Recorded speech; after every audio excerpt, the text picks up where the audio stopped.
Hello friend, स्वागत है आपका मेरे इस YouTube चैनल। और मैं आज आपको बताने जा रहा हूं गैप से रिलेटेड एफिडेविट कैसे बनाया जाता है, अंतराल संबंधी शपथ पत्र कैसे बनाया जाता है, उसका फॉर्मेट क्या होता है, उसको कैसे फिल किया जाता है, वो सब कुछ मैं बताने वाला हूं अपने इस वीडियो में। तो आप देख लीजिए, यहां पर मैंने एक फॉर्मेट लिया हुआ है अंतराल संबंधी शपथ पत्र का, गैप सर्टिफिकेट जिसे कहते हैं। ये आप देख पा रहे हैं, जैसे इसमें ऊपर लिखा हुआ है अंतराल संबंधी शपथ पत्र, तो इसी तरीके से आप भी अपने एफिडेविट में लिखवा दीजिएगा। या ऊपर आप गैप सर्टिफिकेट भी लिखवा सकते हैं, गैप ईयर एफिडेविट भी लिखवा सकते हैं। आप अपने अकॉर्डिंग जैसा कॉलेज बोले उस तरीके से आप उसको लिखवा देंगे। उसके बाद इसमें आप देखिए, इसमें लिखा हुआ है मैं के बाद यहाँ पर एक खाली जगह आप देख पा रहे हैं। इस खाली जगह में स्टूडेंट अपना नाम लिखेगा। जो स्टूडेंट गैप सर्टिफिकेट बनवा रहा है वो अपना नाम यहाँ पर फिल करेगा। उसके बाद में पुत्र श्री, तो पुत्र श्री के बाद ये जो खाली जगह है यहाँ पर पिता का नाम फिल किया जाएगा।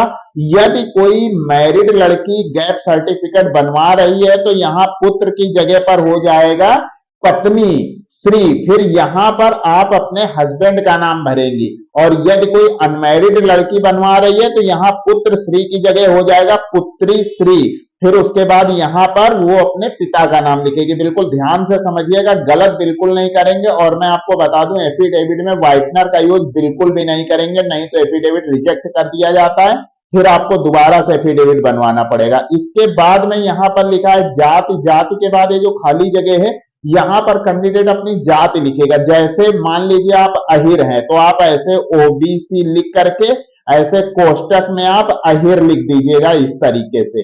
यदि आप एससी के अंतर्गत आते हैं तो इसी तरीके आप एससी और कोष्टक में जो भी हैं, जैसे चमार हैं तो ऐसे चमार लिख दीजिए, जो भी है इस तरीके से आप यहाँ पर जाति वाले कॉलम में लिख देंगे। उसके बाद लिखा निवासी, तो निवासी के बाद यहाँ पर आप अपना निवास लिख देंगे। उसके बाद तहसील के बाद आप अपनी तहसील लिख देंगे, और जिला के बाद आप अपना जिला मतलब डिस्ट्रिक्ट लिख देंगे। फिर राज्य का शपथ पूर्वक बयान करता करते हूं, इस तरीके से आप भी अपने एफिडेविट में लिखवा दीजिएगा। इसके बाद इसका पहले नंबर का पॉइंट बताने से पहले मैं आपको बता दूं, यदि आप स्कॉलरशिप का फॉर्म फिलअप कर रहे हैं तो आप मेरा यूट्यूब चैनल सब्सक्राइब कर लीजिए, क्योंकि स्कॉलरशिप में मैं आपकी लास्ट तक हेल्प करने वाला हूं जब तक आपकी स्कॉलरशिप आपके खाते में नहीं आ जाती है। यदि आपके स्कॉलरशिप स्टेटस में कोई एरर आ रहा है तो आप हमसे कमेंट करके पूछ सकते हैं, मैं उससे रिलेटेड वीडियो बनाऊंगा। और मैं आपको बता दूं, मैं अपने सारे वीडियो पब्लिक नहीं करता हूं, कुछ वीडियो मैं प्राइवेसी लगाकर पोस्ट करता हूं, तो मेरे वो वीडियो वही लोग देख सकते हैं जिसने मेरा चैनल सब्सक्राइब किया हो। यदि आपने मेरा चैनल अभी तक सब्सक्राइब नहीं किया तो जल्दी से सब्सक्राइब कर दीजिए और बेल आइकन जरूर प्रेस कर दीजिएगा, जिससे आने वाले नए वीडियो की अपडेट आपको मिलती रहे।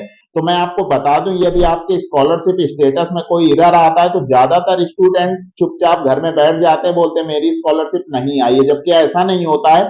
कौन सा डॉक्यूमेंट्स कहां जाकर जमा करना है वो सब कुछ मैं बताता हूं अपने इसी यूट्यूब चैनल के माध्यम से। इससे पहले भी कई वर्षों में मैंने इसी यूट्यूब चैनल के माध्यम से आप लोगों की हेल्प किया है और आगे भी हेल्प करता रहूंगा। तो आपका प्यार बना रहे, मेरे यूट्यूब चैनल को सब्सक्राइब कर लीजिए। और यदि टेक्निकल में कोई भी परेशानी आ रही स्कॉलरशिप से रिलेटेड या एडमिशन से रिलेटेड, तो आप मेरी इंस्टा आईडी को फॉलो करके उसमें भी मैसेज कर सकते हैं। यदि आप फॉलो करके मैसेज करेंगे तो मैं आपके मैसेज का रिप्लाई करूंगा। आप हमसे कमेंट करके भी पूछ सकते हैं। तो मैं आपको बता रहा था, इसका पहले नंबर का पॉइंट यह है कि मैंने सत्र, फिर सत्र के बाद ये जो खाली जगह दिया है, मैं विद्यालय महाविद्यालय से कक्षा उत्तीर्ण की थी, तो किस सत्र में उत्तीर्ण की थी वो आपको बताना पड़ेगा। यहां पर जैसे आपने 2020 में उत्तीर्ण की थी तो यहां पर लिख दीजिएगा 2020 में विद्यालय महाविद्यालय। तो यहाँ जो खाली जगह है यहाँ पर आप अपने विद्यालय का नाम लिख देंगे, जिस विद्यालय से, फिर कक्षा, कक्षा में आप जिस, जैसे बीटेक किए थे या बीबीए किए थे, जो भी किए थे वो आप यहाँ पर बीएससी किए थे तो बीएससी लिख दीजिए। ऐसे उत्तीर्ण की थी, इस तरीके से आप इसमें लिखवा देंगे, इसका पहले नंबर का पॉइंट। इसके बाद इसके दूसरे नंबर का पॉइंट आप देख लीजिए, यहां पर लिखा हुआ है यह है कि मैंने सत्र, फिर खाली जगह दिया है, मैं किसी भी विद्यालय महाविद्यालय से शिक्षण नहीं किया है।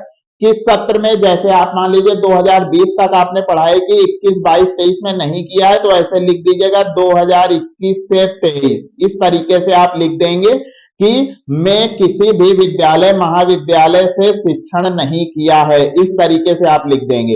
फिर यहां पर लिखा है इसके तीसरे नंबर का पॉइंट यह है कि मैंने सत्र, फिर खाली जगह दी है, मैं किसी भी प्रशिक्षण संस्थान से कोई भी प्रशिक्षण प्राप्त नहीं किया है।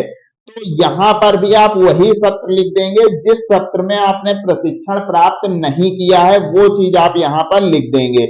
इसके बाद में यहां इसका चौथे नंबर का पॉइंट आप देख लीजिए, लिखा यह है कि मैंने सत्र, फिर ये खाली जगह दिया है, मैं प्रतियोगी परीक्षा की तैयारी के कारण। तो जिस सत्र में जैसे 2021 से 23 तक, इस तरीके से आप लिख दीजिएगा 2021 से 23 तक मैं प्रतियोगी परीक्षा की तैयारी के कारण यहां लिखा है। तो आप जो भी आपकी परेशानी रही हो, जैसे आप मेडिकल अनफिट रहे तो मेडिकल अनफिट होने के कारण या जो भी आपकी परेशानी रही वो आप यहां पर लिख देंगे कि तैयारी के कारण, मतलब मैंने ये गैप किया हुआ है। इस तरीके से आप यहां पर लिख देंगे कि यह है कि मैंने सत्र, फिर यहां सत्र में यहां सत्र डाल देंगे, मैं प्रतियोगी परीक्षा की तैयारी की थी या हम मेडिकल अनफिट रहे थे, इस तरीके से आप यहां पर लिख देंगे। इसके बाद इसके पांचवें नंबर का पॉइंट देख लीजिए, यहां पर लिखा हुआ है यह है कि सत्र, सत्र के बाद यहां पर जो खाली जगह दी है मैं प्रवेश लेना चाहता हूं।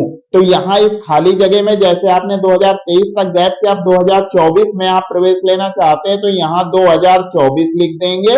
मैं के बाद ये जो खाली जगह दी है, इस खाली जगह में स्टूडेंट क्या करना चाहता है वो बताएगा, जो भी कोर्स करना चाहता हो। जैसे इस खाली जगह में आपने लिख दिया कि बीबीए करना चाहते हैं या बीसीए करना चाहते हैं या एमबीए करना चाहते हैं, जो भी हो वो आप यहां पर लिख दीजिएगा। फिर ऐसे लिख देंगे, अतः अनुमति प्रदान करने की कृपा करें, इस तरीके से आप यहां पर लिख देंगे। और ये जो शपथकर्ता के सिग्नेचर है यहां पर स्टूडेंट अपने साइन कर देगा।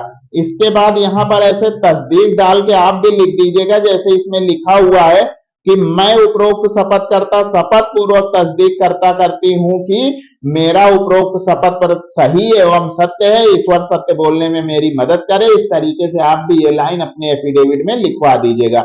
उसके बाद शपथकर्ता के हस्ताक्षर, तो यहां पर स्टूडेंट अपने सिग्नेचर कर देगा। इस तरीके से आप एक नॉर्मल एफिडेविट आप बनवा सकते हैं जो कि हर कॉलेज में मान्य होगा। सबसे आसान तरीका मैंने बताया है एफिडेविट बनाने का, तो मैं आपको बता दूं, मैं ऐसे ही टेक्निकल में आपकी हेल्प करता रहूंगा। आप मेरे इस YouTube चैनल को सब्सक्राइब कर लीजिए और यदि वीडियो पसंद आया करे तो वीडियो को लाइक जरूर कर दिया करो, जिससे YouTube उस वीडियो को और लोगों तक पहुंचा सके, तो और लोगों का भी फायदा हो सके। तो यदि आप स्कॉलरशिप का भी फॉर्म फिलअप कर रहे हैं तो भी आप मेरे इस YouTube चैनल को सब्सक्राइब कर लीजिए। तो मिलते हैं एक नए वीडियो में एक नई जानकारी के साथ, तब तक के लिए best of luck, good bye, धन्यवाद, जय हिंद।